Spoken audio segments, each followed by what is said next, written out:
I wish this comment did not get cut off because honestly, it made me chuckle a little bit. But This person, actually brings up a good point. what part of Christianity? Could be considered ableist. Let me give you a very common example and objection that I see, but there's a catch. Let me explain. And if you're new here, I'm the disapologist.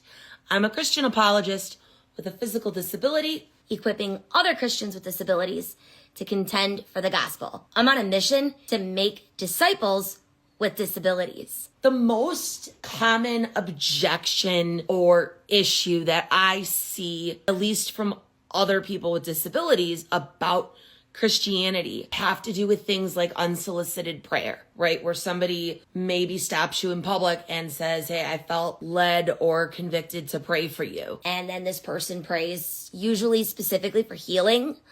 And that seems to be what is off-putting To a lot of other disabled people. Like when this happens. Now, I have personally never experienced that. I have been disabled my entire life. God allowed me to be born disabled. And that's never happened to me.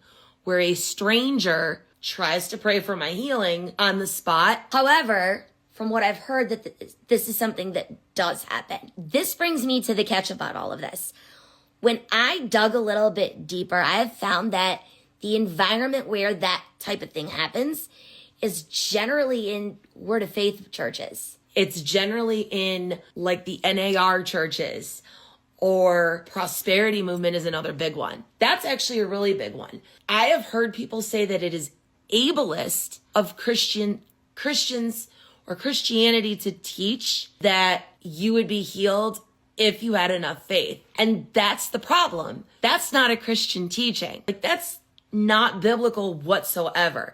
I've even heard the objection that Christians believe disability is caused by sin. No, we don't. That's another one. In fact, in the New Testament, Jesus addresses that directly. Go read John chapter 9 and you'll see what I mean. But these things that people mistakenly attribute to Christianity and say, oh, that's ableist, 9 times out of 10, I found that's not even Christian teaching. And that's part of the problem. You've got Benny Hinn, Kenneth Copeland, and Joel Osteen as a huge face of Christianity. They are the ones that say these unbiblical teachings.